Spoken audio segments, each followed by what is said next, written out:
Hello दोस्तों। आज मैं आपको क्रिप्टो करेंसी से जुड़े एक ऐसे इंटरेस्टिंग टॉपिक के बारे में बताऊंगा। क्रिप्टो करेंसी से संबंधित एक ऐसी जानकारी दूंगा जिसे सुनकर आप उसको हमेशा याद रखोगे।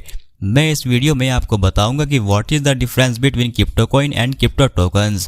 क्रिप्टो कॉइन और क्रिप्टो टोकन में क्या अंतर है।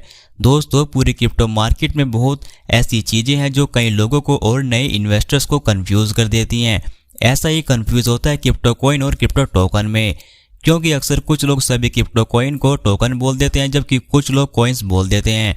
ये सब सुनकर अब कुछ लोग कंफ्यूज हो गए होंगे कि ये तो हमें पता ही नहीं था। तो आइए बिना समय गवाए जानते क्रिप्टो कॉइन और क्रिप्टो टोकन में डिफरेंस। दोस्तों, अगर हम फंडामेंटल के हिसाब से देखें तो टोकन और कॉइन लगभग एक समान ही हैं। इन दोनों में अपनी अपनी वैल्यू भी होती है और इन्हीं दोनों से हम पेमेंट भी कर सकते हैं। अगर हम एक्सपर्ट्स के अनुसार देखें तो कॉइन और टोकन में मेन डिफरेंस होता है इनके यूज़, इनके उपयोग को लेकर। क्योंकि दोस्तों, कुछ मार्केट में टोकन का इस्तेमाल किया जाता है, वहाँ कॉइन का इस्तेमाल नहीं किया जाता। इसके अलावा मार्केट में बहुत ऐसे काम होते हैं जो कॉइन से किए जा सकते हैं लेकिन टोकन से नहीं किए जा सकते। अब कुछ लोग ये सोच रहे होंगे कि जब कॉइन और टोकन एक ही जैसे होते हैं तो फिर डिफरेंस कहाँ हुआ। तो सुनो, क्रिप्टो टोकन वे होते हैं जिनके पास अपनी खुद की ब्लॉकचेन नहीं होती, यानी जिस क्रिप्टो करेंसी के पास खुद की ब्लॉकचेन नहीं होती तो वे क्रिप्टो टोकन होते हैं। अगर हम कॉइन की बात करें तो टोकन का एकदम अपोजिट होता है, यानी कॉइन वे होते हैं जिनके पास खुद की ब्लॉकचेन होती है। सिंपल शब्दों में क्रिप्टो टोकन वे होते हैं जिनके पास ब्लॉकचेन नहीं होती और क्रिप्टो कॉइन वे होते हैं जिनके पास खुद की ब्लॉकचेन होती है। जैसे इथेरियम एक कॉइन है क्योंकि उसकी खुद की ब्लॉकचेन है ERC20, और जो इथेरियम की ब्लॉकचेन को इस्तेमाल करते हैं वे टोकन है। जैसे फिलहाल शिबा इनू इथेरियम की ब्लॉकचेन पर काम कर रहा है तो शिबा इनू टोकन है। एक सिंगल ब्लॉकचेन पर हजारों से ज्यादा टोकन को होस्ट किया जा सकता है, क्योंकि बाई क्रिप्टो में जितनी भी ट्रांजैक्शन होती है वो ब्लॉकचेन के द्वारा ही कंट्रोल की जाती है। जैसे अगर मैं एग्जाम्पल के तौर पर बात करूँ इथेरियम ब्लॉकचेन की, इस इथेरियम ब्लॉकचेन पर बहुत सारे टोकन बनाए गए जैसे DAI, लिंक, ETC, और इसका नेटिव टोकन ईथर है। मैं आपको यहाँ एक बात बता दूं कि ईथरस्कैन वेबसाइट के अनुसार इथेरियम की ब्लॉकचेन ERC20 पर लगभग 4,50,000 टोकनों के कॉन्ट्रैक्ट चले हुए हैं, जो बहुत बड़ी बात है। दोस्तों, क्रिप्टो कॉइन खुद की ब्लॉकचेन ऑपरेट होती है जबकि उधर क्रिप्टो टोकन की कोई ब्लॉकचेन नहीं होती, लेकिन ये क्रिप्टो कॉइन के ब्लॉकचेन पर ऑपरेट होती है।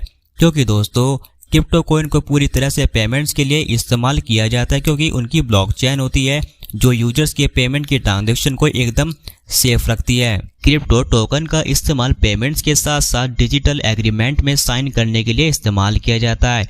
लेकिन दोस्तों, जब क्रिप्टो टोकन या क्रिप्टो कॉइन को ट्रांसफर करते हैं तो उसमें भी चार्ज बहुत बड़ा डिफरेंस होता है। वो कैसे, सुनो।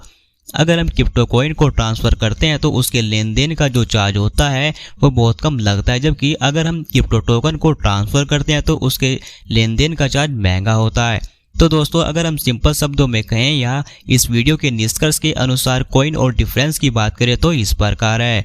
नंबर फर्स्ट, टोकन की खुद की कोई ब्लॉकचेन नहीं होती, ये कॉइन की ब्लॉकचेन पर काम करते हैं, जबकि कॉइन की खुद की अपनी ब्लॉकचेन होती है जिसमें हजारों टोकन को होस्ट किया जा सकता है।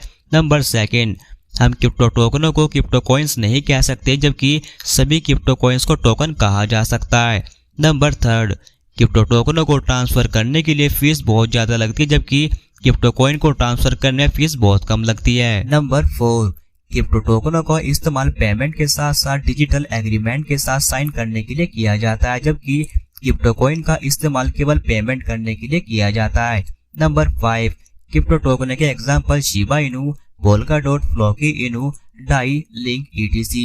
क्रिप्टो कॉइन के एग्जाम्पल इथेरियम की ब्लॉकचेन ERC20, बिटकॉइन की ब्लॉकचेन, बाइनेंस की ब्लॉकचेन ETC। मैं आपको एक बात बता दूं कि जिस टोकन में ब्लॉकचेन का इस्तेमाल नहीं होता वो सेफ नहीं होते अकॉर्डिंग टू डाटा, और जिस टोकन या कॉइन में ब्लॉकचेन का इस्तेमाल होता है वे एकदम सेफ होते हैं। उनके डाटा को जल्दी से कोई हैकर चुरा भी नहीं सकता। इसलिए अब जितनी भी क्रिप्टो करेंसी आ रही है ब्लॉकचेन का इस्तेमाल करने लगे ताकि लोगों की इंफॉर्मेशन को एकदम सुरक्षित रखा जाए। अब कुछ लोग ये सोच रहे होंगे कि ब्लॉकचेन क्या होती है, तो भाई मैंने ब्लॉकचेन के बारे में कंप्लीट डिटेल दी है, आप उसको देख सकते हो। ऊपर आपको आई बटन पर लिंक मिल जाएगा। लेकिन अगर मैं ब्लॉकचेन के बारे में एक लाइन में कहूँ तो ब्लॉकचेन के अंदर यूजर्स के डाटा को एकदम सुरक्षित रखा जाता है ताकि कोई भी हैकर उसके डाटा को छेड़छाड़ ना करके उसकी पर्सनल जानकारी हैक ना कर ले।